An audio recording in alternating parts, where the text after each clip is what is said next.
जयप्रकाश नारायण जी के। तो मुख्यमंत्री योगी आदित्यनाथ को सुन रहे थे आज, जो आज सिताब दियारा की धरती पर हैं, सारण में, जहां पर लोकनायक जयप्रकाश नारायण की 120वीं जयंती पर इस कार्यक्रम का आयोजन किया गया है, जिसमें गृह मंत्री अमित शाह भी मौजूद हैं। मुख्यमंत्री योगी आदित्यनाथ यहां से पहुंचे हैं। आज उस नेता को याद किया जा रहा है जिसने भारत के लोकतंत्र को बचाने की एक लंबी लड़ाई लड़ी, जिसकी अगुवाई में देश में एक बड़ा आंदोलन देखा गया। उसके बाद इमरजेंसी का वो दौर कौन भूल सकता है, जिसने कांग्रेस सरकार को उसके बाद सत्ता से उखाड़ फेंका था, और उसकी अगुवाई कर रहे थे लोकनायक जेपी नारायण। क्या हो गया आप लोगों की आवाज को? बलिया वाले भी आए हैं ना, यहाँ बिहार वाले भी है ना? ऐसी आवाज नहीं चलेगी।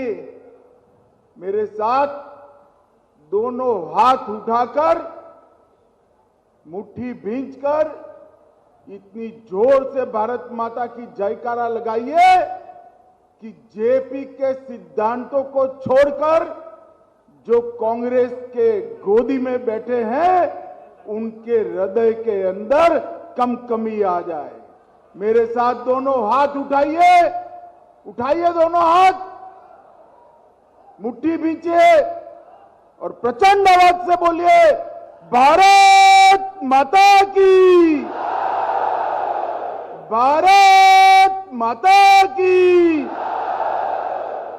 मंच पर उपस्थित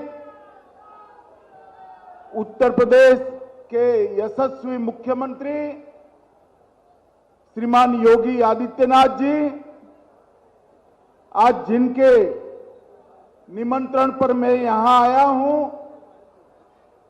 जयप्रभा राष्ट्रीय स्मारक के अध्यक्ष और सांसद श्रीमान वीरेंद्र मस्त जी, हमारे बिहार प्रदेश के अध्यक्ष श्री संजय जायसवाल जी, केंद्रीय गृह राज्य मंत्री नित्यानंद राय जी, श्रीमान अश्विनी चौबे जी, भाजपा के राष्ट्रीय उपाध्यक्ष राधा मोहन बाबू, यहां के सांसद और मेरे मित्र श्री राजीव प्रताप रूडी जी, बिहार के वरिष्ठ नेता और सांसद सुशील मोदी जी, जनार्दन सिंह जी, नीरज शेखर जी, प्रतिपक्ष के नेता विनय कुमार जी, हरीश त्रिवेदी जी, उपस्थित सभी उत्तर प्रदेश सरकार के मंत्रीगण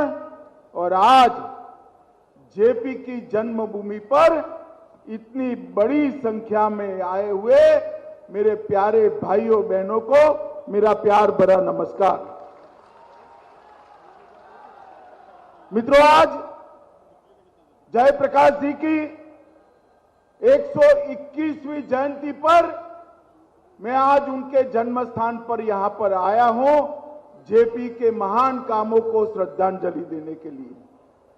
मित्रों, यहां पर ये जो अभी आदम कद से भी ऊंची मूर्ति जयप्रकाश की लगाई गई है, ये मूर्ति लगाने का प्रण हमारे देश के प्रधानमंत्री जी ने कैबिनेट के अंदर, भारत सरकार की कैबिनेट के अंदर एक प्रस्ताव कर किया था। आज वो प्रण पूरा हो रहा है और जेपी की जन्म जयंती के दिन ही पूरा हो रहा है। मित्रों, सरयू और गंगा के मिलन स्थान पर, बिहार और यूपी के मिलन स्थान पर, यही भूमि पर जयप्रकाश जी जन्मे थे। जयप्रकाश जी का जीवन अनेक मानों में विशिष्ट प्रकार का रहा। आजादी के लिए क्रांति के रास्ते पर भी लड़े, आजादी के लिए गांधी के बताए मार्ग पर भी लड़े, आजादी के बाद जब सत्ता लेने का समय आया, एक सन्यासी की भांति विनोबा भावे के साथ सर्वोदय की गतिविधि के अंदर वो जुड़ गए। और मित्रों, पूरा जीवन देश भर के भूमिहीनों के लिए, गरीबों के लिए, दलितों के लिए, पिछड़ों के लिए उन्होंने गुजारा। समाजवाद, सर्वोदयी विचारधारा और जाति विहीन समाज की रचना की कल्पना लेकर जयप्रकाश जी ने देश में अनेक विध नए नए प्रकल्प लिए। मित्रों, मगर सबसे बड़ा जयप्रकाश जी का जो योगदान देश में रहा, जब 70 के दशक में भ्रष्टाचार और सत्ता में चूर शासन के अधिकारियों ने जब देश में इमरजेंसी डालने का काम किया, तब जयप्रकाश जी ने इसके खिलाफ बहुत बड़ा आंदोलन किया। मैं गुजरात से आता हूं। 1973 में गुजरात के अंदर इंदिरा जी के अगुवाई में कांग्रेस की सरकार चलती थी। चिमन पटेल मुख्यमंत्री थे, बिहार में अब्दुल गफार मुख्यमंत्री। और मित्रों, इंदिरा जी ने सार्वजनिक रूप से सरकारों को चंदा उगाने का काम दिया। भ्रष्टाचार की गंगा शुरू हुई। इसके खिलाफ गुजरात के विद्यार्थियों ने आंदोलन किया और वो आंदोलन का नेतृत्व जयप्रकाश नारायण ने किया और गुजरात में सत्ता बदल दी। उसके बाद बिहार में आंदोलन किया और बिहार के अंदर जो आंदोलन हुआ वो गांधी मैदान की रैली देखकर इंदिरा गांधी के पसीने छूट गए। मित्रों, देश के प्रधानमंत्री को जब जजमेंट आया तब मजबूर होना पड़ा, देश के अंदर इमरजेंसी डाली और जेपी को भी जेल में डाल दिया। देश के विपक्ष के कई नेताओं को जेल में डाला। उनको था जेल में डालने से जेपी, मोरारजी भाई, अडवाणी जी, अटल जी सबके हौसले पस्त होंगे। मगर 1942 के भारत छोड़ो आंदोलन में हजारीबाग की जेल जिसको न रोक सकी, वो जयप्रकाश को इंदिरा जी की यातना न रोक पड़ी। जब इमरजेंसी उठी, जेपी ने पूरे विपक्ष को एक किया और उसके बाद देश में पहली गैर कांग्रेसी सरकार बनाने का काम मित्रों जयप्रकाश नारायण ने किया। उस वक्त पहली बार जेपी ने जनसंघ को भी साथ में लिया और सत्ता के बाहर रहकर परिवर्तन किस प्रकार से किया जा सकता है उसका उत्कृष्ट उदाहरण अगर किसी ने दिया मित्रों तो जयप्रकाश नारायण ने दिया। आज देश में मोदी जी के नेतृत्व में एक सरकार चल रही है।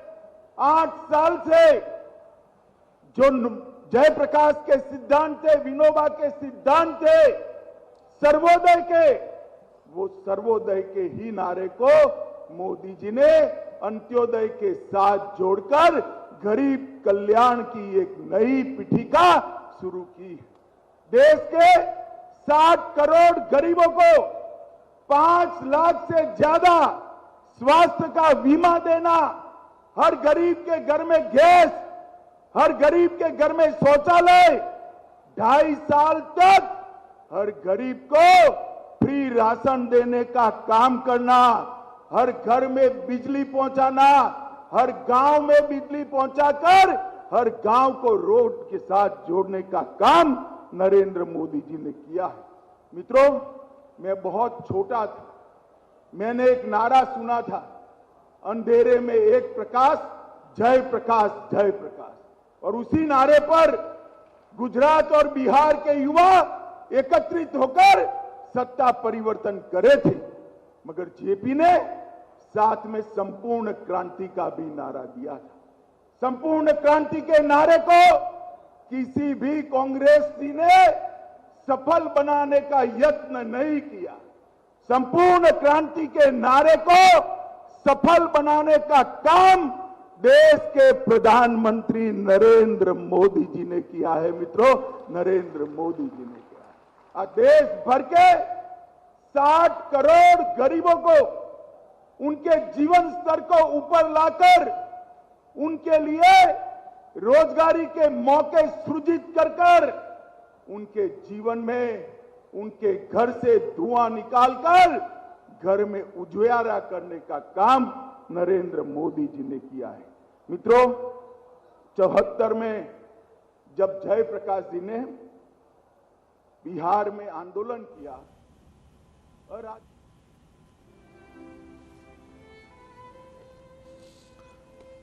तो गृह मंत्री अमित शाह को सुन रहे थे आप, जो आज लोक नारायण जयप्रकाश नारायण की जयंती के मौके पर